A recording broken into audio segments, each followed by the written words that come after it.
ഇവർക്ക് എന്തോ പറ്റിയെന്നുകൂടെ കാണിച്ചിട്ട് മുന്നോട്ട് പോകാം. What happen to this people? നോക്കിക്കേ, അതിൻ്റെ 12-ാം വാക്യം.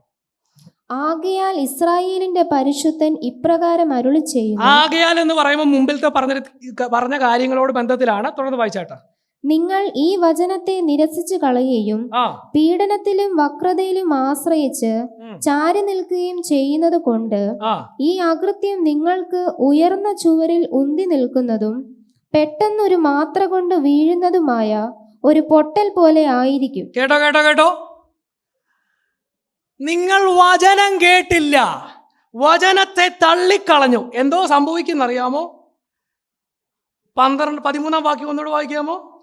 ഈ അകൃത്യം നിങ്ങൾക്ക് ഉയർന്ന ചുവരിൽ ഉന്തി നിൽക്കുന്നതും പെട്ടെന്ന് ഒരു മാത്ര കൊണ്ട് വീഴുന്നതുമായ ഒരു പൊട്ടൽ പോലെ ആയിരിക്കും. ശ്രദ്ധിക്കുക, ഈ വചനത്തെ തള്ളിക്കളഞ്ഞവരൊക്കെ ചിന്തിച്ചത് സന്തോഷിപ്പിക്കുന്ന ദൂത്. ഇന്നും കണ്ടായിരുന്നു ആ ദൂത് എന്തുവായിരുന്നു.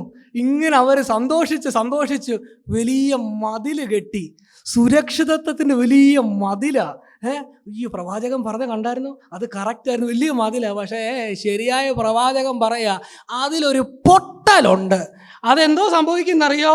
നിങ്ങൾ വിചാരിക്കാത്ത നിമിഷത്ത് അത് പൊട്ടി താഴെ വീഴും.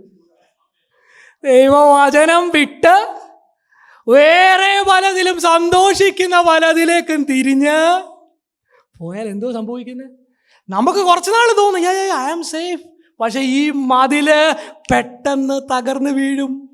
അടുത്തൊരു ഉദാഹരണം കൂടെ ഉണ്ട്, അതും ഇതിനോട് വളരെ ചേർന്ന് കിടക്കുന്ന ഒരു കാര്യം. നോക്കിക്കേ, അടുപ്പിൽ നിന്ന് തീ എടുപ്പാനോ കുളത്തിൽ നിന്ന് വെള്ളം കോരുവാനോ കൊള്ളാകുന്ന ഒരു കഷ്ണം പോലും ശേഷിക്കാതെ വണ്ണം ഒരുവൻ കുശവന്റെ പൊട്ടക്കലം ഗണ്യമാക്കാതെ ഉടച്ചു കളയുന്നത് പോലെ അവൻ അതിനെ ഉടച്ചു കളയും. എന്തോ മനസ്സിലായി? അടുത്ത ഒന്ന് മതില് പൊട്ടി, അതിനകത്തിലെ പൊട്ടൽ തകർന്നു പോയി. രണ്ടാമത്തത് കുശവന്റെ കലം. ഈ കലം എന്തോ ചെയ്യുന്നറിയാവോ? പൊട്ടിച്ചു, താഴെ ഇട്ട് ഒരാൾ പൊട്ടിച്ചു. പക്ഷെ ഇതിനകത്തിൽ എഴുതിയിരിക്കുന്ന ഒരു കാര്യമുണ്ട്. സാധാരണഗതിയിൽ കലം വീണ് പൊട്ടിയാൽ പൊട്ടിയ ചില കഷണങ്ങൾ എന്തിനുപയോഗിക്കാം? അടുപ്പിൽ നിന്ന് തീയെടുക്കാനോ കുളത്തിൽ നിന്ന് വെള്ളം കോരാനൊക്കെ ഉപയോഗിക്കാം. അത്യാവശ്യം വലിയ കഷ്ണങ്ങളൊക്കെ വരും. പക്ഷെ ഈ പൊട്ടലിൽ എന്തോ പറ്റിയെന്നറിയോ? ഇവിടെ ഒരു ലോക്കൽ ഭാഷ ഉണ്ടല്ലോ, പൊട്ടി തരിപ്പണമായി. ഇപ്പോൾ ഈ കലം കണ്ടോ എന്നൊക്കെ തോന്നും. പക്ഷെ കലം താഴെ വീണ് പൊട്ടിപ്പോകും. വചനമില്ലാതെ പണിയുന്നതെല്ലാം. കേൾക്കുന്നുണ്ടോ? ഈ NLAG ദൈവസഭയിലെ കുടുംബങ്ങളാകുമ്പോൾ നമ്മൾ പറയും നമുക്ക് ആവശ്യത്തിൽ കൂടുതൽ വചനമുണ്ട്. ദ ക്വസ്റ്റ്യൻ ഈസ്, വചനം നോട്ടിലുണ്ടോന്നല്ല, വചനം ജീവിതത്തിൽ ദൈവവചനത്തിൻ്റെ സ്റ്റാൻഡേർഡ്, ദൈവവചനത്തിൻ്റെ വ്യവസ്ഥ അനുസരിച്ചാണോ ജീവിതം പോകുന്നേ? കഴിഞ്ഞ ദിവസം ഒരു സഹോദരൻ പറഞ്ഞു, സഹോദര ബിസിനസ് വേറെ ആത്മീയത വേറെ. കേൾക്കുമ്പോൾ നല്ല സുഖമാണ്, പക്ഷെ സത്യത്തിൽ എന്തുവാ ചെയ്യണ്ടേ? ആത്മീയതയ്ക്ക് ചേരാത്ത ബിസിനസ് ആണെങ്കിൽ വേണ്ടെന്ന് വെക്കണം. ഈ ആത്മീയതയും ഇതൊക്കെ കേവലം ചർച്ചിനകത്തും നോട്ടിനകത്തും ഉള്ളത് മാത്രമാക്കി. when it doesn't influence your major decisions, for example കല്യാണമാകട്ടെ, കരിയർ ആകട്ടെ, ജോബ് ആകട്ടെ, നമുക്ക് കാര്യങ്ങളൊക്കെ അറിയാം. എന്തുവാ എൻ്റെ പിന്നാലെ വരുന്നവൻ കുരിശെടുക്കണം. ഇതൊക്കെ തിയററ്റിക്കലി നമുക്ക് സംഭവം അറിയാം. 3 പോയിന്റാണ് ഫസ്റ്റ് അവിടെ ഉള്ളത്. 1 1 2 3 സംഭവം 1 2 3 ആയിട്ട് പറയും. എല്ലാം വിടണം, കുരിശെടുക്കണം, സമ്പത്ത് തെറ്റിക്കണം.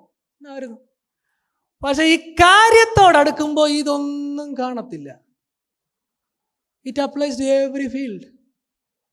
അതാണ് മുമ്പേ പറഞ്ഞത്. ഈ പ്രവാചകൻ്റെ അടുത്ത് എന്നിട്ട് പറയുന്നത് എന്തറിയാം? നല്ല ഒരു ഓഫറാ. പ്രവാചകൻ എന്തോ പറഞ്ഞോണം?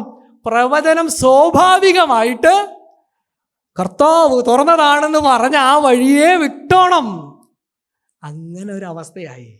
In crucial moments of life ദൈവവചനത്തിൻ്റെ വ്യവസ്ഥ വിട്ട് എത്ര ദൂരം പോയാലും, എത്ര ഉയരം പണിതാലും, എത്ര എത്ര മനോഹരമായ കലങ്ങളാണെന്ന് തോന്നിയാലും പൊട്ടി തകർന്നു പോകുമെന്ന് ഇതൊരു ബുദ്ധി ഉപദേശമായിട്ട് ഏറ്റെടുക്ക്. സഭകൾ ഇത് മനസ്സിലാക്ക്, യൗവനക്കാർ ഇത് തിരിച്ചറിയട്ടെ.